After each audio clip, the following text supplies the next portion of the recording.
দুই ব্যক্তির দোয়া আল্লাহ তাআলা কবুল করেন না। দুই শ্রেণী এমন আছে যারা যতই দোয়া করুক না কেন আল্লাহ তাআলা তাদের দোয়া কবুল করবেন না। অনেক সময় আমরা দোয়ার মাধ্যমে আল্লাহর কাছে অনেক কিছু চাই, কিন্তু অনেক সময় দোয়া কবুল না হওয়ার কারণে অনেকে মন খারাপ করে। অনেকে আমাদেরকে বলে, হুজুর কই এত দোয়া করলাম আল্লাহর কাছে, কিন্তু আমার সমস্যা তো সমাধান হলো না। অনেক সময় এমন অনেক মানুষকেও পাওয়া যায় যারা আল্লাহকে দোষারোপ পর্যন্ত করে ফেলে, নাউযুবিল্লাহি মিন যালিক, যেটা ঈমানের জন্য একটা খতরা হতে পারে। কিন্তু এই যে দোয়া কবুল হয় না, এটা যে অনেক সময় আমাদের বিভিন্ন অপরাধের কারণে, গুনাহের কারণে হয়ে যায়, এটা আমরা অনেক সময় বুঝতে পারি না।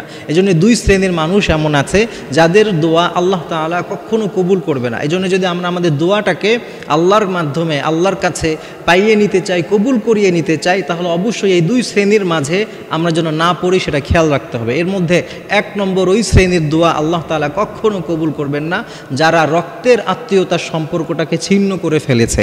এই শ্রেণীর দোয়া আল্লাহ তাআলা কখনো কবুল করবেন না। প্রিয় ভাই, মনে রাখতে হবে, রক্তের সম্পর্কের যে আত্মীয়তা, এটা ইসলামে অত্যন্ত গুরুত্বপূর্ণ একটি ইবাদত। এটা শুধু কোনো সামাজিক কোনো রীতিনীতি নয়, বরং এটা ইসলামের গুরুত্বপূর্ণ একটি ইবাদত। কিন্তু অনেকেই আছে যে রক্তের সম্পর্কটা বা আত্মীয়তার সম্পর্কটা ঠুনকো কোনো কারণে, সামান্য মনোমালিন্যতা, সামান্য একটু প্রবলেম হয়েছে, এটার কারণে কিন্তু ছিন্ন করে ফেলে। যারা আমরা এই ভুলটা করি, এটা কখনো করতে পারবো না, কারণ এটা অত্যন্ত মারাত্মক অপরাধ। এই জন্য বিশ্বনবী সাল্লাল্লাহু আলাইহি ওয়াসাল্লাম তিনি হাদিসের মধ্যে বলেছেন, লা ইয়াদখুলুল জান্নাতা কাতি', যারা আত্মীয়তার সম্পর্কটাকে ছিন্ন করে ফেলে, এই ধরনের মানুষ কখনো জান্নাতে প্রবেশ করবে না। নাউযুবিল্লাহি মিন যালিক, কি ভয়ানক কথা। এই জন্য যেই শ্রেণীর মানুষেরা, তারা যারা আত্মীয়তার সম্পর্ক ছিন্ন করে, তাদের দোয়া আল্লাহ তাআলা কখনো কবুল করবেন না। এই জন্যে আমরা খেয়াল করব এই শ্রেণীর মাঝে আমরা আছে কিনা। যদি আমাদের মাঝে কখনো এমন হয় আত্মীয়তার সম্পর্ক কারোর সাথে যদি আমাদের নষ্ট হয়, অবশ্যই আমরা তার সাথে আন্ডারস্ট্যান্ডিং করে নেব, মিউচুয়াল করে নেব, আমরা তার থেকে দূরে সরে যাব না। আমি আমার জায়গা থেকে চেষ্টা করব যেন আমার সম্পর্কটা বজায় থাকে। এরপরে দ্বিতীয় আরেক শ্রেণী আছে যাদের দোয়া আল্লাহ তাআলা কবুল করেন না।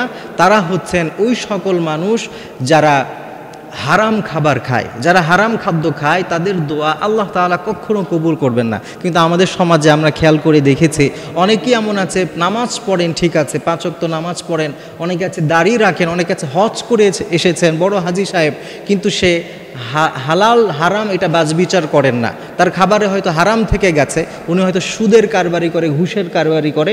এই ধরনের যে সকল মানুষ আমরা আছি, আমাদের দোয়া কিন্তু আল্লাহ তাআলা কখনো কবুল করবেন না। এই জন্য প্রিয় ভাইরা, এই দুই শ্রেণীর মাঝে আমি আছি কি না এটা খেয়াল রাখতে হবে, এবং যদি থাকি অবশ্যই এই দুই শ্রেণী থেকে আমাদেরকে বের হতে হবে, না হলে কিন্তু আমাদের দোয়া কবুল হবে না। আর মনে রাখতে হবে, দোয়া মুমিনের জীবনে সাধারণ কোনো বিষয় নয়। বিশ্বনবী সাল্লাল্লাহু আলাইহি ওয়াসাল্লাম তিনি হাদিসের মধ্যে বলেছেন, আদ-দুআউ সিলাহুল মুমিন, দোয়া হচ্ছে একজন মুমিনের জন্য হাতিয়ার। এজন্যে আমরা যদি আমাদের জীবনের সব সমস্যার সমাধানটা আল্লাহ তাআলার কাছ থেকে দোয়া করার মাধ্যমে কবুল করে নিতে চাই, তাহলে এই দুই শ্রেণীর মাঝে আমাদের থাকা যাবে না। আর আমরা যদি এই দুই শ্রেণীর মধ্যে থাকি, তাহলে কিন্তু আল্লাহ তাআলা আমাদের দোয়াটাকে কবুল করবেন না।